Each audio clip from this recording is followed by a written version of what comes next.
Good evening, everybody. I'm John O'Loughlin, and welcome to my channel. It's called McDuff Lives, and tonight we live on with McDuff and Nixon tonight. Garland Nixon joining us after a week off for me when I went down to the beach, and it was too short. So here we're back, and it's been 2 weeks, though. Uh-oh. John is frozen on me. Or am I frozen on him? I don't know which one it is.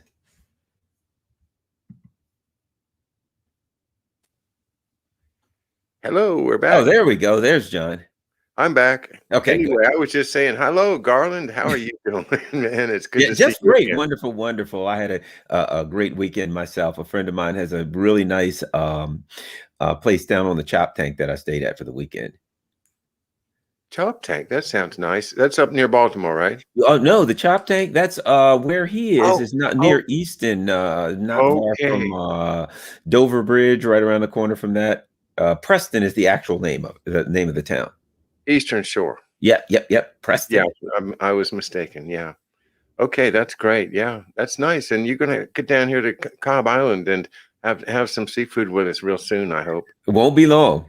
Yeah. Good.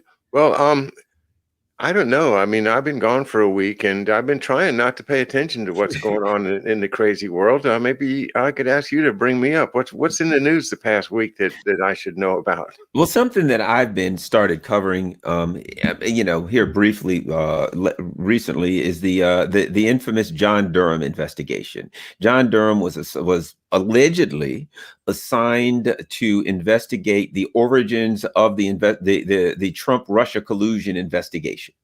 There were allegations of misdeeds, and John Durham was I think, former, I don't know, he worked for the federal government, he was an attorney, whatever the case he may have been, I think maybe a district attorney or something. But at any rate, John Durham was assigned to look into the Russia collusion origins and to see if there were misdeeds.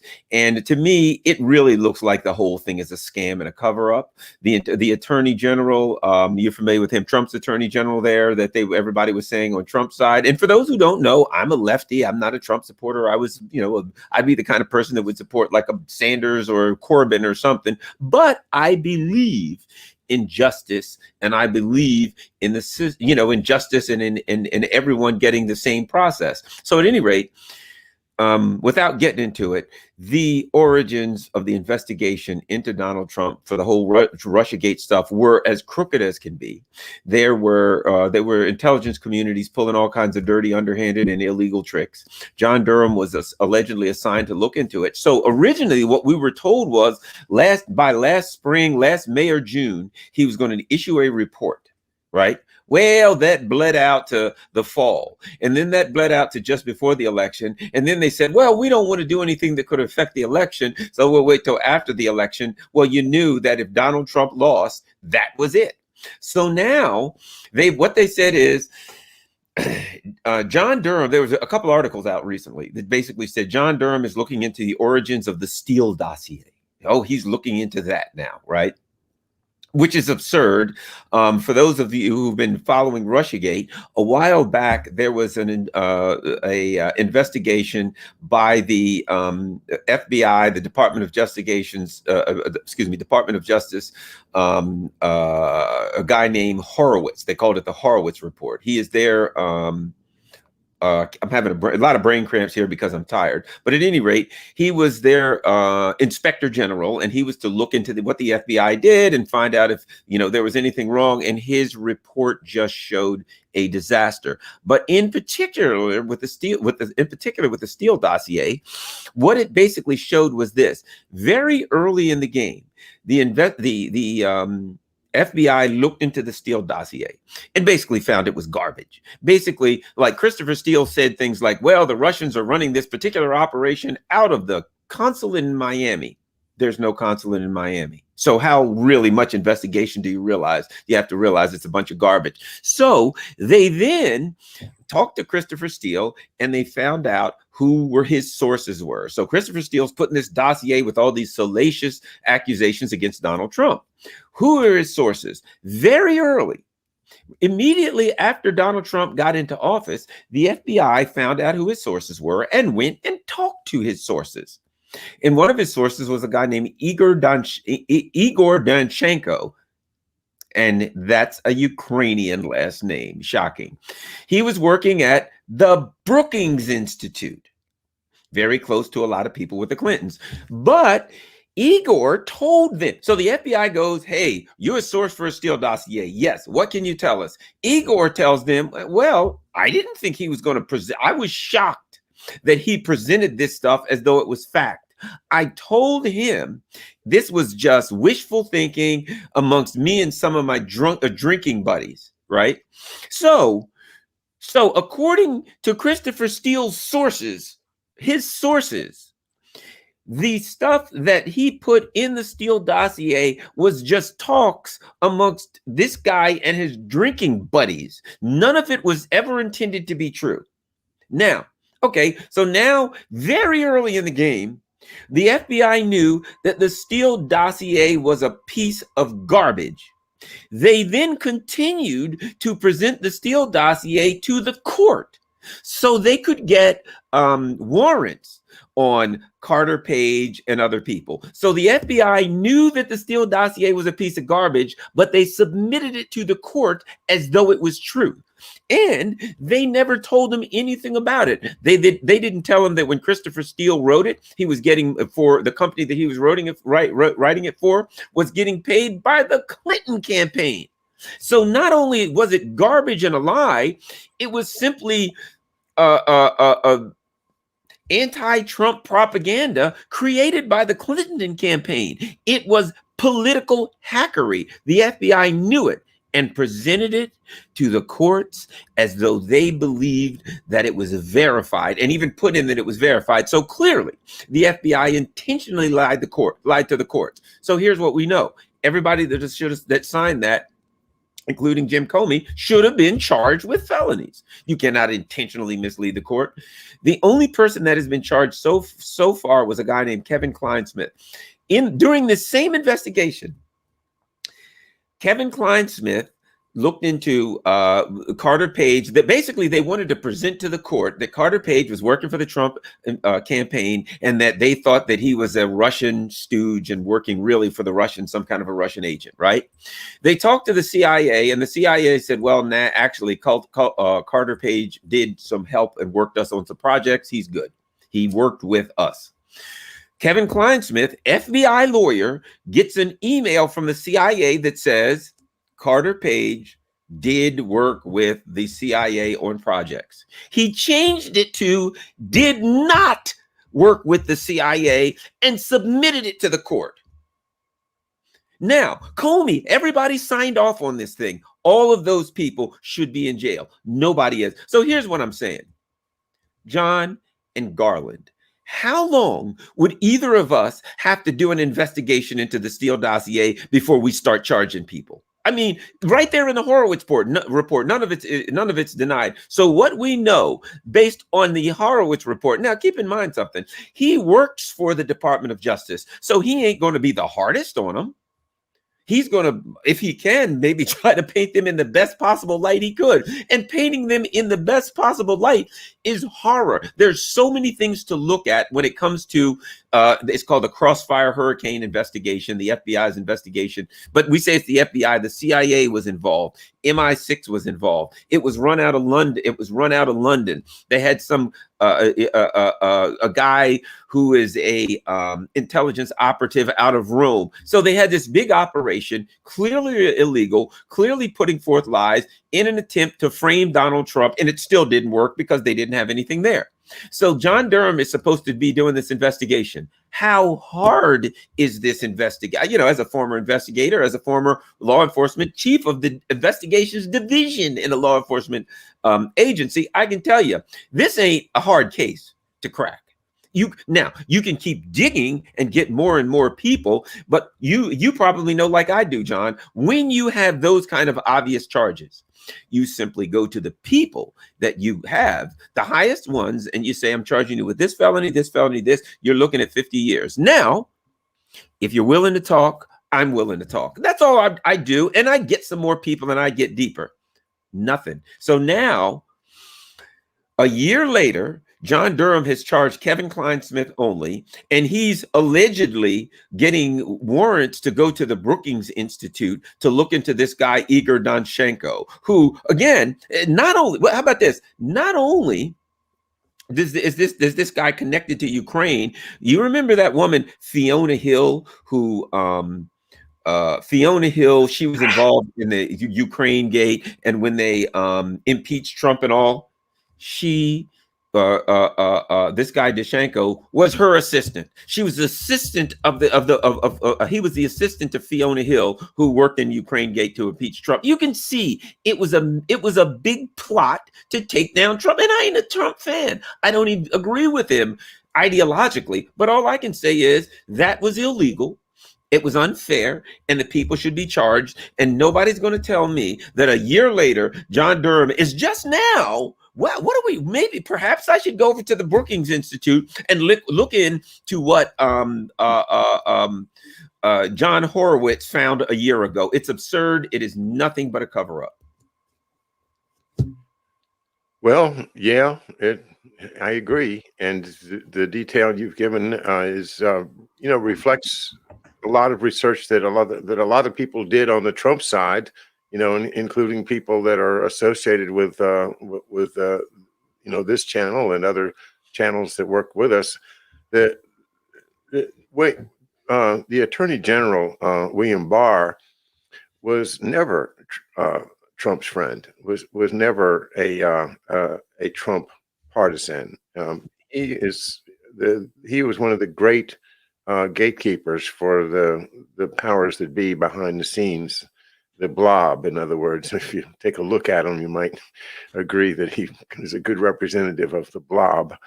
And he, his heritage, everything about him is deep state. It's just, he was never a progressive. He was one of those that as opposed to promoting and protecting the Constitution, is more of the type that would say promote and protect the empire, meaning the financial empire that we talk about, from the City of London to Wall Street and now the Silicon Valley moguls out there. That big blob is not going to let a Donald Trump succeed. And Fiona Hill, she worked for or closely with the British intelligence. Yep. All of this, to me, does lead right back to the City of London, to MI5, MI6, and GCHQ, where they've been running these operations to control other countries, including the United States, for a long time. And as regards, I've never been a prosecutor, but I think I could prosecute this case.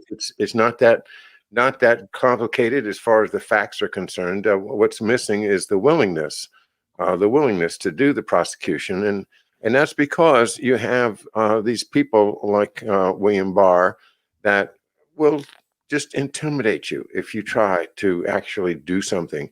And from what you said, you come at it from a very leftist point of view. I thought I was a very much of a leftist myself, until I started realizing that Obama was not really who he thought he was. And I just had to go through some changes. But at this point, I can't say where I am on a political spectrum, other than I just want the truth. I want justice. I want the facts to come out, and then to have the trial. And we never do have the trial, do we? And the trials don't happen anymore. It's more a question of can they just filibuster it, like they say in the Senate hearings. If you only got 10 minutes on the clock, and the witness is going to try to evade the answer by dragging out a bunch of irrelevant facts and spinning out the clock.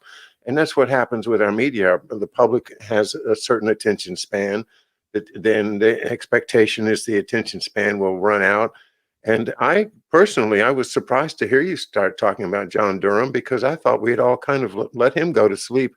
It's let him off the hook. But I encourage the idea of holding these people to their feet to the fire in the event that we possibly can.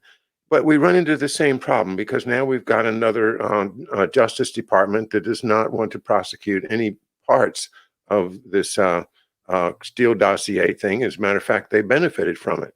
So it's politicized. It's all politicized. And sadly, at the last court hearing where they just threw out all of the appeals to examine the question of whether there was fraud in the presidential election. I've just lost my ability to rely on the Supreme Court to be truthful. So we're in a point right now where the only people that can save us are the people, and that means we got to drain the swamp ourselves. We can't look for white hats to come along and do this for us. Trump couldn't do it. Trump made a very, very strong play at it, and they throw things like this crazy, the Mueller thing. The whole Mueller investigation was garbage. Now you're coming in, and the Durham investigation was garbage. Anything that happened under the aegis of William Barr is going to ultimately be garbage because he is there to protect the empire and not to protect the people of this country. And that is the great tragedy of the Trump administration, is that Donald Trump could not get rid of William Barr. Yeah, there's a great article called Meet William Barr, the CIA man you never got to know. Very early in the game, I realized when I started looking this guy up, I started looking at his history, and I'm like, oh, he's a CIA bagman. There is no way. And, all of the Democrats were like, oh, he's Trump's guy. He follows Trump. That was part of the game. You know what I mean? That was part of that controlled opposition thing. He says, yes, I'm here on behalf of Trump. And then the other people say, oh, he's just Trump's guy. And that's the whole game. Meanwhile, he's not anybody's guy. He's the CIA's guy. His history is the CIA. He comes in, he cleans this thing up. He walks out the door, not to be heard from again. That's the way the CIA does it. The other interesting thing about it, and very early in this, when we met, I would always say Ukraine. Look at Ukraine. And if you look at what's going on right now in Ukraine, now that Biden's in, there's a bad situation over there. But here's the thing about it. What happened in 2014 that was critical? Obama overthrew the government of Ukraine, and the United States put in a puppet regime. And Joe Biden was the viceroy, the governor. He was the guy who ran Ukraine. So during the Trump administration's when Donald Trump was running, part of the operation that was going after Donald Trump, part of this Russiagate stuff, was run out of Ukraine. Let's not forget. So what happened is, after the U.S. overthrew the government of Ukraine, the FBI goes over there and they open this so-called anti-corruption group in Ukraine. Now explain to me why a United States law enforcement organization that's supposed to be catching people crossing state lines and bank robbers and kidnappers and things like that is in Ukraine setting up a so-called anti-corruption group. Right. So the FBI and Comey go over and set this thing up. And one of the first things they do is, when Paul Manafort starts running Donald Trump's campaign, this group releases this so-called black ledger that supposedly shows that Paul Manafort was getting money illegally from some shadowy group. Trump has to fire him. And immediately after Trump gets elected, they release something else that says, oh, yeah, that black ledger was no good. So just long enough to go after Paul Manafort to get him attacked. They do that. So my point being, if you look at Ukraine, Biden's running it, right? His son goes in there. He's making a fortune. They're going after Trump, trying to take him out of Ukraine. Basically, they overthrew this country, and they used this country to do dirty things that they couldn't do here. That could be hidden. Somebody, if some of that stuff is done here, maybe somebody can do an investigation. Somebody can serve a warrant. Somebody can look into it. If you do your dirt over, it's like a safe house, a place where they can go over there and do their crime. That's what Ukraine was. Now look at what's going on in Ukraine. This puppet Zelensky is running Ukraine. Is running the so-called running the country, working for his puppet masters here. This guy puts a bunch of troops on the border of Russia, threatens the eastern Ukraine where the Russian people are. So it passes a law that says we're going to reunite Russia and take Crimea, puts a bunch of troops on the edge of Crimea, right? So he's got these Ukrainian Nazis there. So he's got 30,000 people are there. Well, the Russians didn't take kindly to that. They put well over 100,000 troops. They put enough troops. But keep in mind, he does that first. The Russians respond by putting 2 armies, 3 divisions of airborne. Basically, they put enough military power there that the Ukrainian army is barely a speed bump for them. Not even a speed bump for them. They could be in Kiev in days. They could, I mean, it's not like, it would be like, you know, the Canadian military trying to hold up against the US at best. So my point is, they set this thing up. Now they got this guy Zelensky and they tell him to challenge the Russians. They dramatically underestimated the Russians' reaction. And so now Ukraine's sitting there staring down the barrel of this gigantic monster of you know, ready to crush them. And they don't, you know, the Ukrainian people and the US don't know how to get out of it. The Ukrainian leaders are saying to NATO, hey, we need you to come and say that if the Russians attack us, you'll help. And NATO's like, we can't help you if we wanted to. He's put a very powerful arm. There's a reason that France and Germany and all of these other countries come together to form NATO to so-called defend themselves from Russia, because they know individually, they know they're individually no match for the Russian military on its borders. None of those countries, and all of them together, us included, on the borders of Russia, within several hundred miles of Russia, are a match for their military. Forget it. So now we've got this disaster in Ukraine going on, and it's a mess, and it's all gets back to the Biden people and the Obama people overthrowing Ukraine, using that as a base of operations to do all of their dirty work. But the bottom line, and now it comes to, they've got a fraudulent investigation, which was William Barr, and now it's John Durham, and they've got to pretend like it's still going on, and it's not going on. There is no investigation. He'll go over there and he'll write up some report maybe a year or 2 from now, or just hope that everybody forgets. And that's it. That's it. The entire investigation into but one last thing I'll say. The whole time they were saying with the Russia, that's NABU, yeah, that's the National Anti-Corruption Bureau of Ukraine that the FBI has been running. The whole Russiagate, Russia collusion investigation into Trump.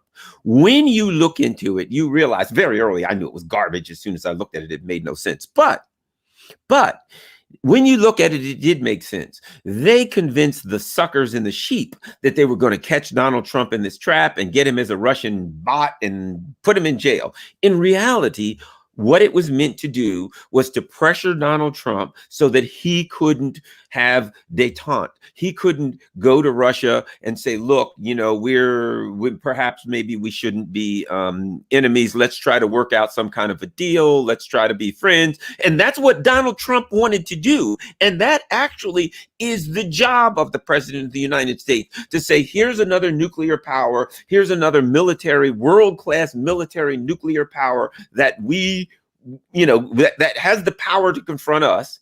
We need to make sure that we're friends. Donald Trump wanted to do that. One of the few things that I was in favor of, but I was in favor of that. That whole investigation was to ensure that Donald Trump couldn't do that. Because if he did, just think of all of the Raytheons and all these people that make all of this money alleging they've got a Cold War and they've got to confront Russia. If Russia's not your enemy, you can't make an excuse for all of that stuff anymore. And I think that's what a lot of that was about. It was all a fraud so they could keep getting their money. And the money will flow under the Biden administration with practically no limit. That, I think, is really the bottom line. Is the saber rattling.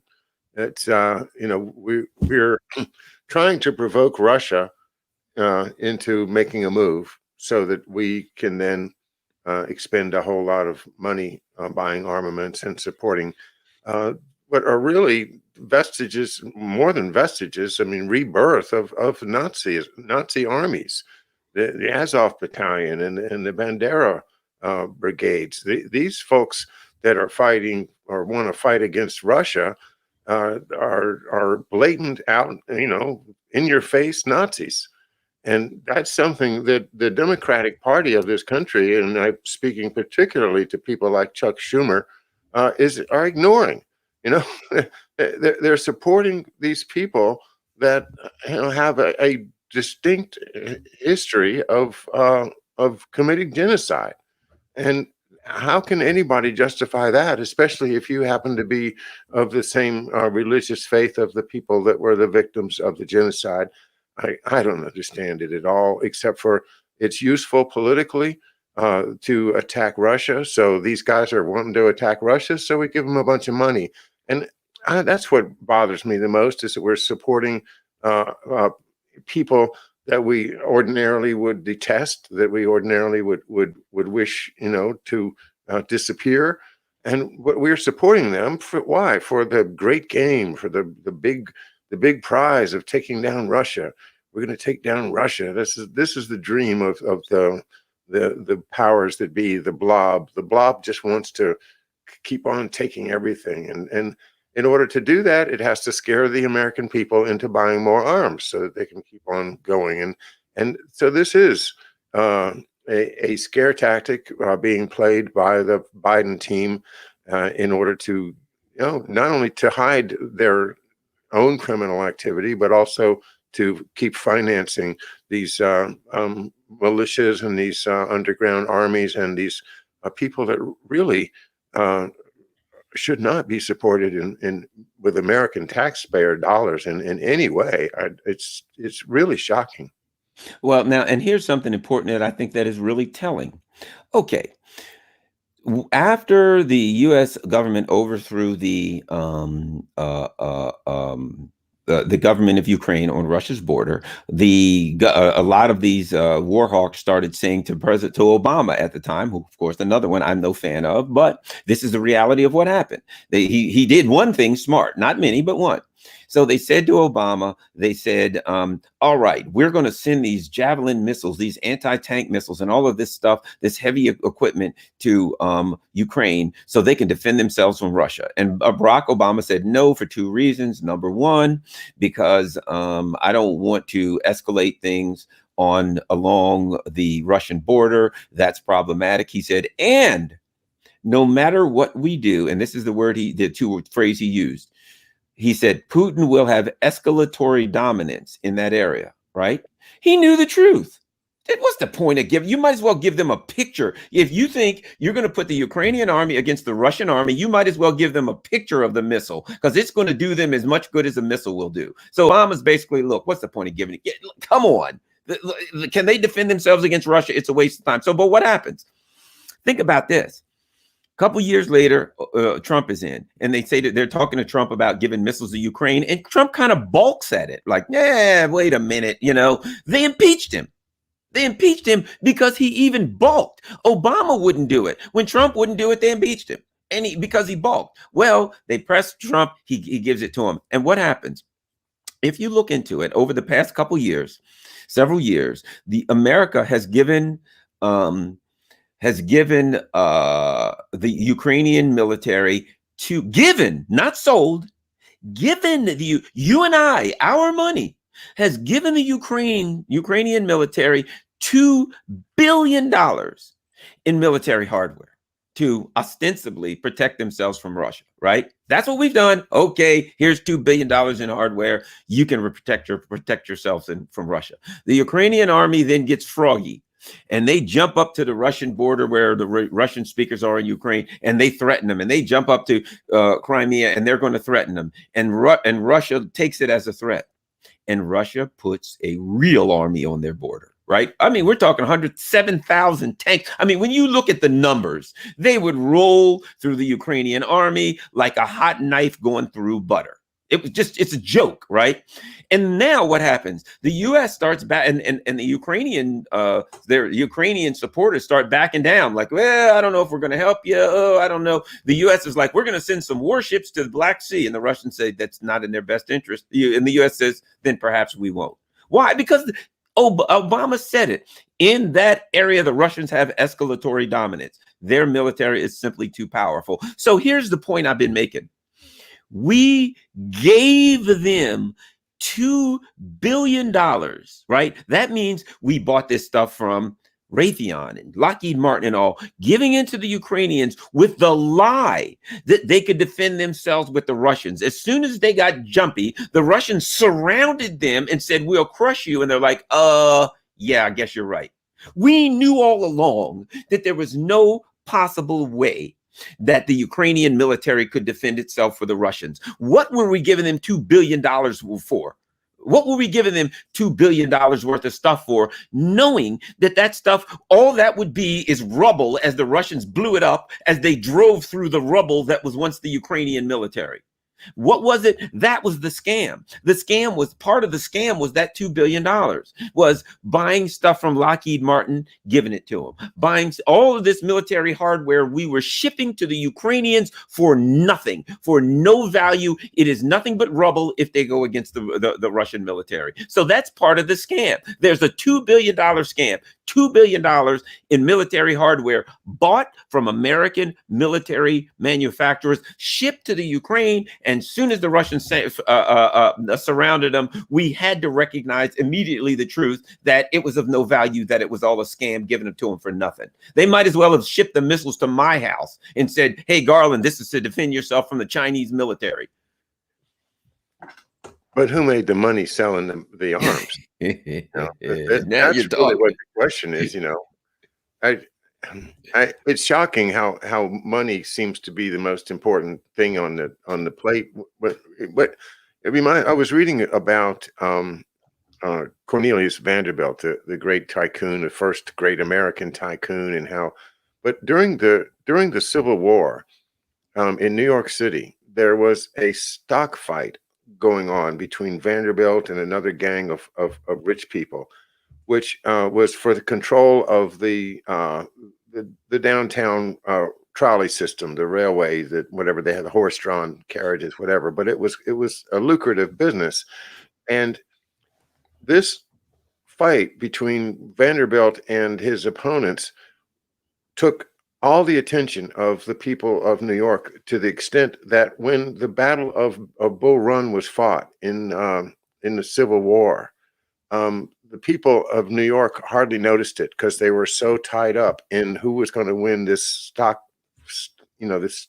battle between Vanderbilt and these other billionaire types, the tycoons.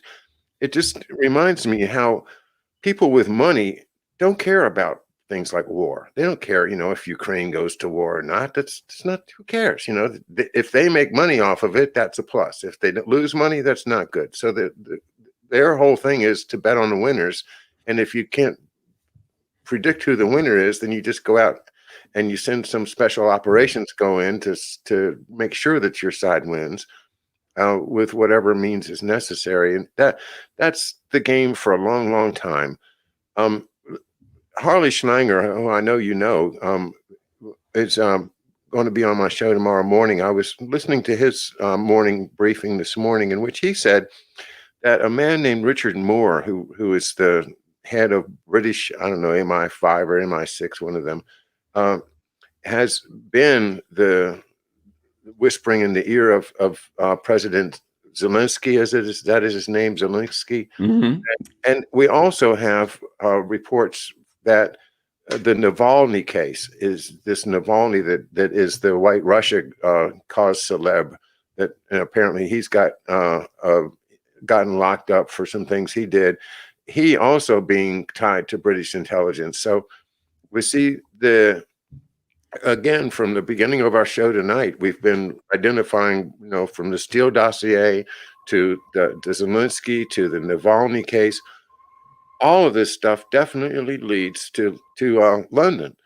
And when are we going to do what Harley said this morning? He said he said it as bluntly as I've ever heard him speak. He said we need to put the special relationship between the United States and the United Kingdom into a coffin. Yeah. Yeah. And I thought that says it pretty bluntly. I mean, take that, Winston Churchill. We don't want to be part of your empire. We never did want to be part of your empire. And if you could please get your tentacles out of our Justice Department and out of our politics and out of our court system, we could have parted as friends. But right now, we are under attack from that very same source, the British Empire. In my opinion, it didn't go away. It's still there. They didn't let their colonies be free. They just changed the name on the door. They put in the dictators instead of letting the people have their right to develop their own countries. And that's been the British method for decades, and centuries, actually. Our country woke up in the 1800s, 1700s, 1800s. We woke up. We saw what was going on. We said, no, we got to build our own economy. We've got to have our own self-reliant sovereignty. And as much as we tried to do it, we have been continually undermined by that same British Empire that does not. I don't think they even believe that such a thing as democracy could actually work. I don't think they believe that a popular republic could actually work. I think they are so convinced of their own entitlement and mental superiority that they're just not going to give us a chance to succeed as a constitutional republic. And that's what drives it. I mean, how could a William Barr ignore the crimes that you described at the beginning of the show?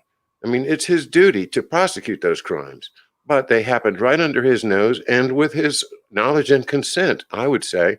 And how can we fight that unless we face the fact that he is an agent of the British Empire, as much as we'd hate to say it, but he's got to be. And the same thing with Mueller and all of these people from that old New England money that's tied back to the slave trade and the opium trade and all of that dirty money that started off the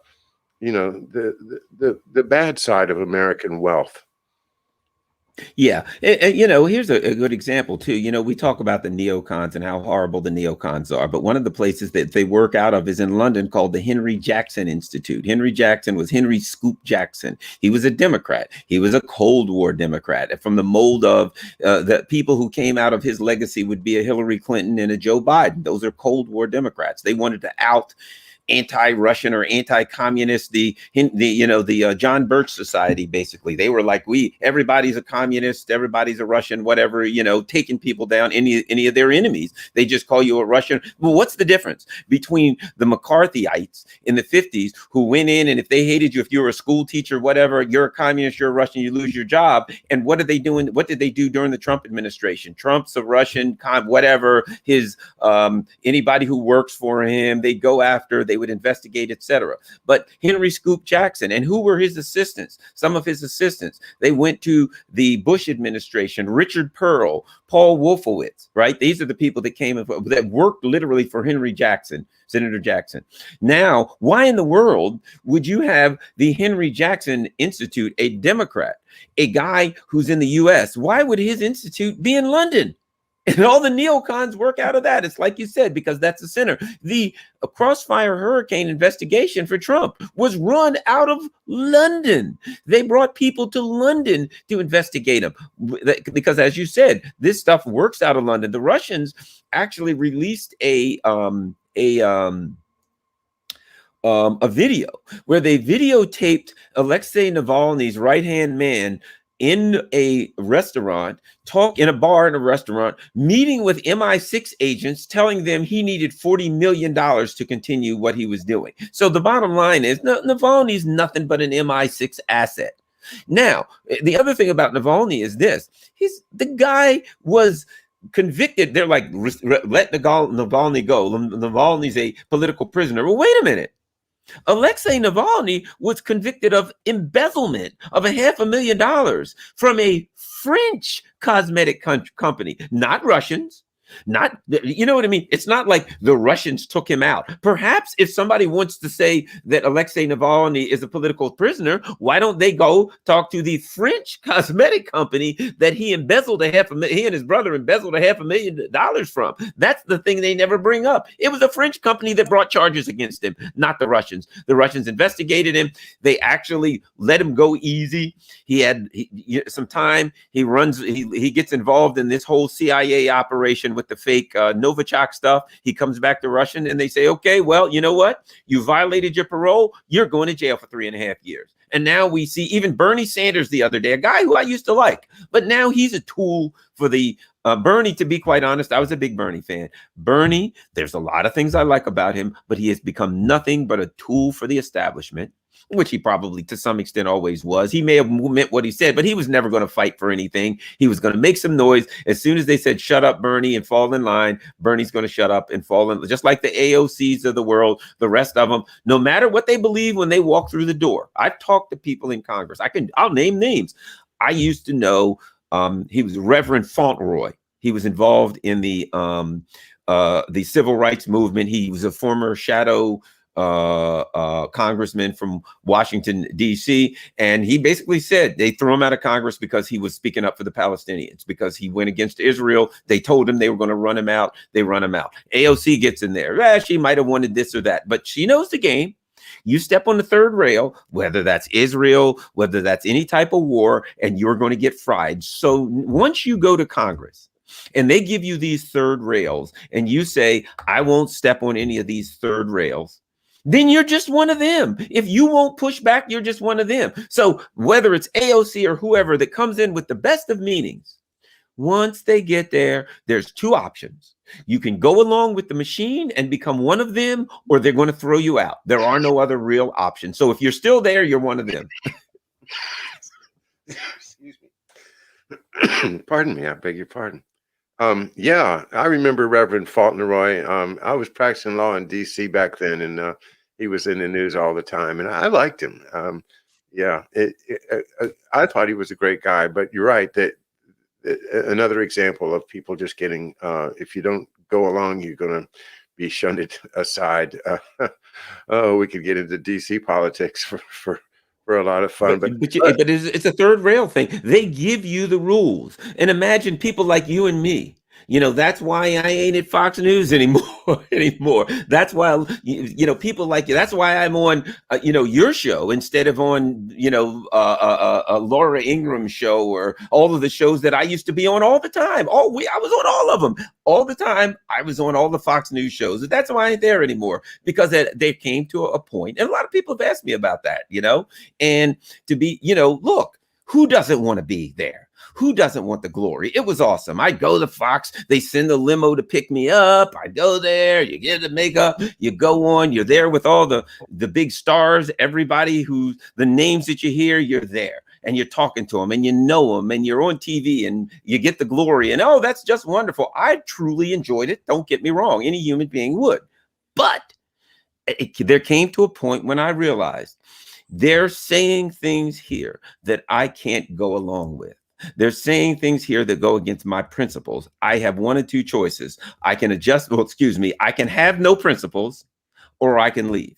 And I just decided that I didn't have the option of staying there, pushing war and anti-China or anti-Russia or whatever country that they had determined was in the crosshairs of the regime change monsters. I could go along with the propaganda against them, or I could say it's a bunch of propaganda. All this is just another version of Saddam has weapons of mass destruction.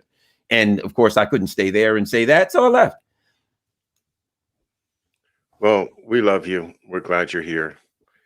Our little show here started off on a basis of the same type of thing. I've got to tell the truth. I've just got to do something, and that's why I'm here. So we're so glad you joined us. And this is spreading like crazy. This independent journalism, what you're doing, what we're doing, and I can name a half a dozen or more other people that are out there, just because we've got to spread the truth that we know. Would you mind? I'd like to get your opinion on something else, just because it's weighing on my mind as one of the few newspaper or news reports that I noticed while I was on vacation was about I think it's Ontario that is checking people crossing the Ontario border to see if their travel is perhaps unnecessary. In other words, you have to show that you have a reason to be crossing from one province to another in Canada now. You can't just go. And this is part of surveillance for to make sure that they do everything possible they can to stop the COVID. It's compared to what's happened in Chile. If you I don't know if you follow. You mentioned that you do watch Mint Press news. Hmm.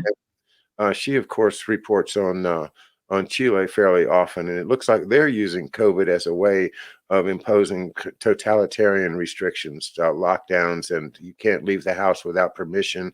You got to have a note to go to the grocery store. And that type of horrible thing that could come to this country. So, what do you have you heard anything like that? And do you believe that we are in danger of being issued at some point an order that says that you've got to have a COVID passport to cross state lines or, to go to work? I've heard that Johns Hopkins is going to require all students to take the COVID vaccine before they can enter school this fall. Um, these kind of things are really an unbelievable imposition on civil liberties. And since these vaccines are still in an experimental and untested and unproven stage, it's a violation of the Nuremberg protocols to force somebody to put somebody in a position where they might lose their job if they don't take this vaccine. So I wonder, are you following that story? And do you feel as I do that at some point we've got to draw a line and say, no, you can't force us to be in a position where if we don't, you know, allow you to put your magic potion into our arms, we can't exercise the freedoms that are guaranteed us by the Bill of Rights and given to us by God, if you want my opinion. I'm familiar with a lot of that stuff. A couple of things I think, and that is the whole idea of the passports, the vaccine passports, right? I do think, maybe I'm wrong. I've got a couple different suspicions, so I'm not going to say either one of these is it. One of the things I think maybe that is being used to scare people into that who are otherwise wouldn't get the vaccine or whatever, to scare people into doing it. And that, because here's what I keep thinking. And again, you go day after day, I'm thinking, you know what? These people only care about money. So when it comes to flying and when it comes to letting people in their whatevers, they don't want to turn that money away, right? So when it comes down to it, 6 months from now, they'll be like, well, you got to get it, or else you won't be able to fly. And then they'll be like, oh, okay, everybody can fly without it, because it was like to scare you into getting it. But ultimately, they're not going to say it's something that I firmly believe. This is something I firmly believe based on people that I talk to. When we hear those numbers, they're like, yes, 50% of all American adults have already gotten their shots. But 100 million people have gotten their shots. And I'm like, I don't believe those numbers, because here I am in the Baltimore area, and there'll be like an area where they're giving it, and you'll drive by and there's a line, not that many people. If 100 million people had gotten the shots, that line would be 10 miles long, in my opinion. I think the number of people who have actually gotten it is being wildly exaggerated so that people won't know just how many people are reticent, are concerned, are saying something very reasonable. If I look at the numbers, and the probability of me dying from COVID, even if I get it, they're not high enough to justify me saying I'm going to take this experimental vaccine. I see people getting sick and blood clots and dying. And what happens if I take it a year from now, 2 years from now, they suddenly say, well, looks like everybody that got it's going to get, so I don't know, dementia, brain cancer. Well, who knows, right? The mRNA stuff, it's new technology. How do we know what that does years from now? But I think that, the numbers of people who are getting it and the number of people who are saying no, they're not saying, they're pretending like, oh no, come on, every reasonable person's doing it, so there's very few people that aren't. I don't think that's true. I think there's a lot more people who aren't than they're letting us know. And so that a lot of this is propaganda to funnel people into getting it. And one other thing I'll say, very early in the game, I'm like, man, they're making a lot of money. Before I knew anything about it, I said, they're making a lot of money doing this. I got a funny feeling they're going to say you got to get a shot, do this every year. It's going to be like the flu shot, because as much money as they're making, they don't want this one time. They want to make this money every year. And look, and I say to people, I'm a firm believer on every person making a decision for their health. If somebody wants to go get that vaccine, I don't tell you not to. It's your life. I may not choose to, you know what I mean? I'm not going to say anything about, I may or may not choose to. I'm not going to say on here what my decision is. I may not choose to, or I may choose to. Anybody can leave that up to their own, imagination. I'm just saying, whoever, I've had people say to me, what do you think, Garland? I say, look, if you feel like you should get it, it's your body, it's your decision. If you believe it, go ahead. If you don't, go ahead. I'm not telling anybody what to do. I'll make my decision based on the facts. There are people that are saying, look, I'll wait a while and see what happens. There are people that are saying, I will never get it. Everybody make their own decision, but I'm with you. I have a problem with the government saying, if you get a shot, when think of all the other things. Okay. First, they said if you got a shot, you couldn't possibly get COVID. Now they're saying if you get it, you can still get COVID. So if you don't get it, you can still get COVID. If you get it, you can still get COVID. So that means that the person who gets it could still be a carrier getting on that airplane, whether they got a vaccine passport or not. If they can still get it, they could still carry it on there. So what? I don't know. My point is, I'm with you. You're really dramatically restricting the rights of people who should have the right to make medical decisions for their own bodies. If there are a lot of states where you can do legal suicide, you can say, I've got this disease and it's going to kill me and I don't want to suffer. I decided I want to do suicide. So I can kill myself legally, but I can't decide whether or not to take this vaccine or this pill or whatever else it is. I just think I dramatically oppose vaccine passports and people being forced to make medical decisions. I do support people having the right to make their own decisions, whether I agree with it, whether I don't agree with it. It ain't none of my business. It ain't my body. And I'm not telling anybody out there they should or shouldn't do it that's watching it. If you feel like you should, go ahead. If you feel like you shouldn't, go ahead. You don't have to even tell me what you want to do. I don't want to know, but I don't want the government using that as a reason to restrict my movements around. I asked a similar question on my Facebook just to see what people would say. I don't argue with them. I just want to see what they said. And one of the main reasons to take it is because they want to get past the fear. They're afraid that they're going to get COVID. So they get the shot. But as you say, now they're telling us having the shot doesn't mean you're not going to get COVID. And there's cases of, down in Texas, there was like a couple hundred people that they found that had gotten the shot and still got COVID. I don't know. It's another case like the national politics and the international politics, Garland, where I think they're just lying to us through their teeth, and it's all about keeping us in the dark while they execute their plans. And part of their plans, I'm afraid, are to make us sick. I think they want to reduce the population, and if something bad happens to be in the vaccine, and they'll just say, "Oh well, we're sorry," but that is the trend, is the idea that these people are playing God with these vaccines, and they can say, the question of fertility, is packed into them. Are you going to these vaccines that they've been doing in Africa, for instance, and I think Israel as well. I heard, that the people from Ethiopia of Jewish religion that want to go, exercise their right of return to go to Israel, were being sterilized so that they didn't have, black people, in the population. I don't know whether to believe that or not, but I do believe that they are slipping sterilizing type of things into the vaccines that they've been pushing on people in third world countries in Africa and elsewhere for some time.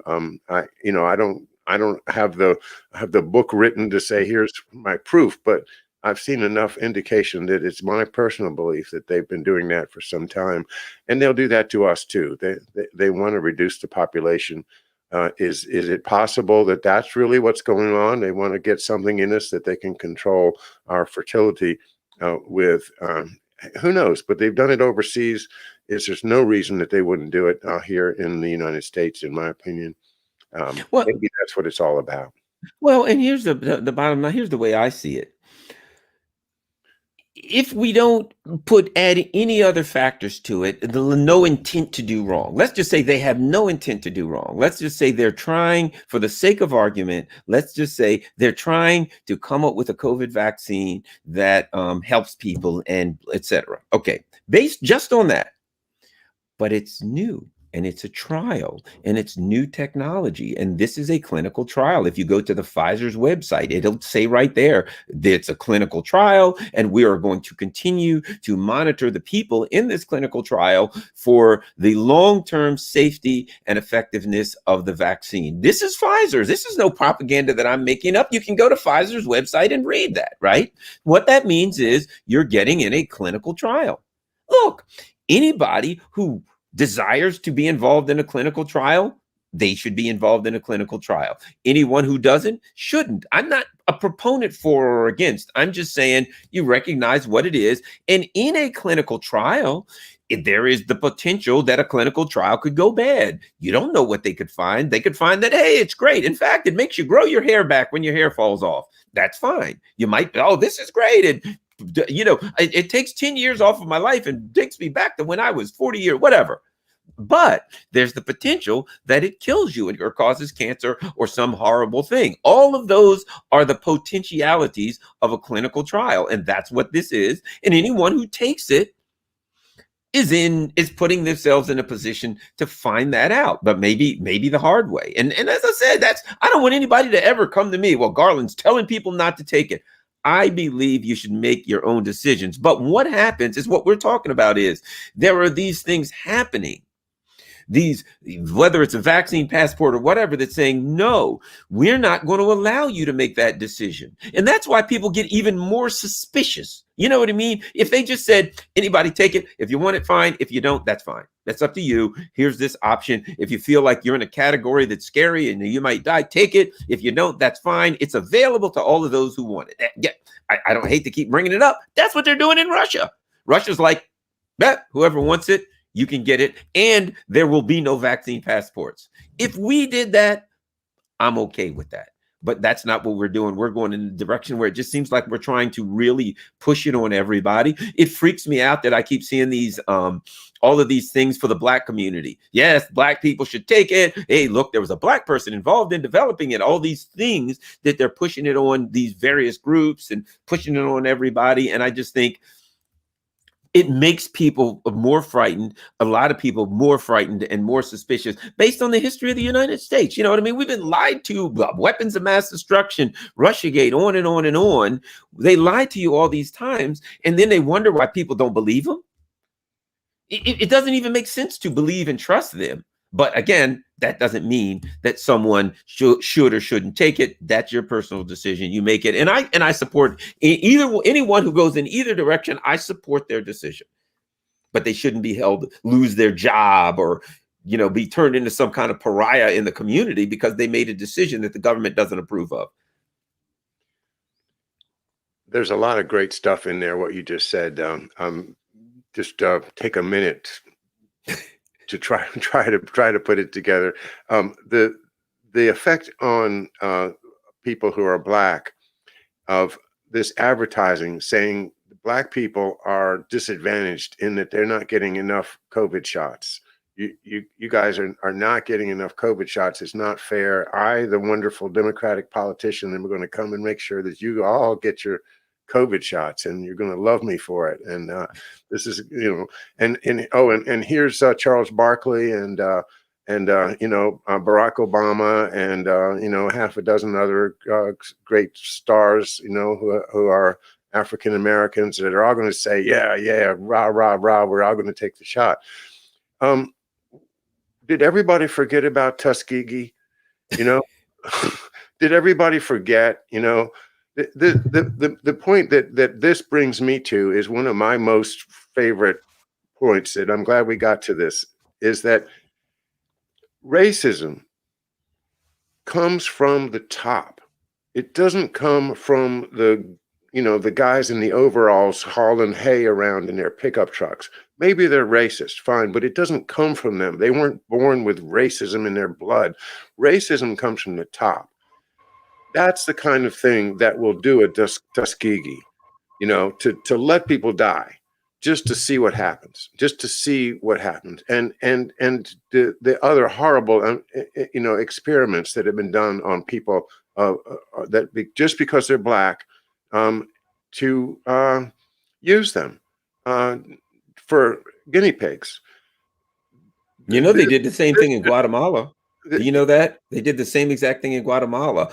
John Hopkins now is dealing with the lawsuit where they did poor Guatemalan peasants. They went over there, same thing, injected them with a venereal disease and let it go out throughout the. I mean, that's unthinkable. That's like Nazi level evil to It go to is. a country of poor peasant farmers and just inject them with some horrible disease and let it venereal disease of all things. Kids born with children, babies born with these venereal diseases all over their bodies, just so you can write down the effects of it. That's Nazi level evil. And I'm supposed to trust these people? Right. So look to the top. I think half the people that you might see on a NBC News with Confederate flags marching up and down the street are paid actors, to try to make it look like that there's really this grassroots violent racist thing that's coming up. The real racism is the financially powerful racism that comes once again from the old money of Europe, the old money of Wall Street, and the money that is made by speculators, that the speculative money, that they have to have some way to entitle themselves to this. And what they do is this: we're the superior, we're the master race. And that really is the problem, that these folks that have gotten all of the money over the centuries have done it based upon the idea of racial superiority. Black slavery is based upon the idea that white people are basically a different race and smarter than black people, and therefore can take and use the labor of people for free just because they are a different race. That is a bunch of horseshit that has been forced upon people from the powers that be for the past 2, 3, 4, 500 years. And it's nonsense. The color of someone's skin has nothing to do with how smart they are, what their capabilities are, and what they are capable of doing in life. That's obvious, and it's been obvious for centuries, except unless it happens to be a way that you make a lot of money by shipping, by transporting, by selling human beings. And that is not something that's done at the grassroots level. It's something that needs to be attacked at the top, at the root, and the root of that particular thing is the imperial thinking, not the idea of everybody having a republic based on democratic values that we all hope and pray will survive in this country, but racism comes from empire. That's what I'm trying to say. Well, slave labor was about what? It was about free labor. It was about these super rich people that didn't want to pay these. Look, there was labor in the South. There were white farmers. They could have paid them to work, but they didn't want to pay these guys. They wanted free labor. So they went and got black people, and they just came up with an excuse so that they didn't have to pay their labor. Look at the border crisis right now. Where are they coming from? We overthrow the government of Guatemala, of El Salvador. We overthrow these governments over and over so we can turn Honduras, right? So we can turn these countries into a banana plantation. So Coca-Cola can get all of the things they need. So Dole and Chiquita, right? So we overthrow these countries, we destroy their economies, etc., right? And then what happens? NAFTA, 1 million Mexican peasant farmers lost their farms because of NAFTA, and big agriculture came over, drove down the price of corn, etc. They all lose their jobs, and what do? They show up at the U.S. border looking for jobs. Now we're beating each other over the head, right? Now we're mad at the immigrants because they're at the border. They're mad because somebody won't let them across the border. Now the politicians, they're trying to make hay over it. Oh, I'm for it. I'm against it. I'm for it. And what happens? Nobody says our policies overthrew these countries, or NAFTA, et cetera. We created this disaster. Now, meanwhile, we're over there. What are we trying to do? We're trying to overthrow Venezuela. What's one of the first things Biden did? He said 300,000 Venezuelan immigrants. Boom, here's your papers. You're good. Right? Well, there's 30 million Venezuelans. If we keep doing what we're doing, there'll be a whole lot more than 300,000 showing up at the border and showing up. But these people, they are here for labor, whatever the case may be. So we're willing. They're like, what are we going to do to address the immigration? You know what? It's like an alcoholic saying, you know what? I'll do anything to fix my life except stop drinking.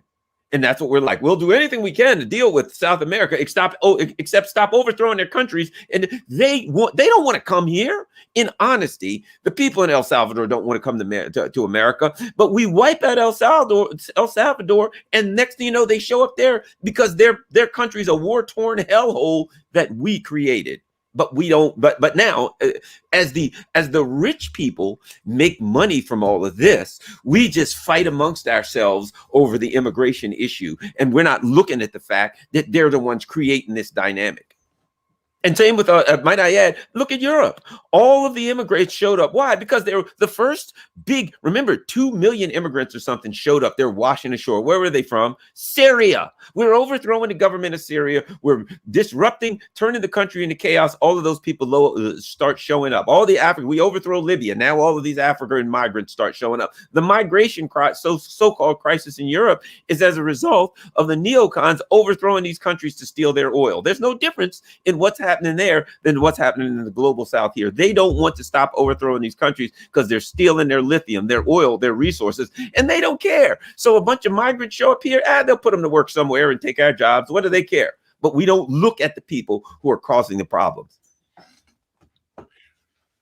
Well, we just spent an hour running ourselves into a very very violent agreement at the end there. I think we've absolutely run a big circle around the subjects tonight and come to once again a complete agreement as to what's going on. Garland Nixon, what a pleasure. Looking forward to next week, and we'll have some more interesting things to talk about then. Thanks again, Garland, for being with us tonight. Thanks for staying a little bit late so we could wrap up that subject. And thanks, everyone, for being with us. I'll see you tomorrow morning at 11 Eastern Time for another interview with the great Harley Schlanger of LaRouche Organization. Thanks, Garland. Thank you. Good night, everyone.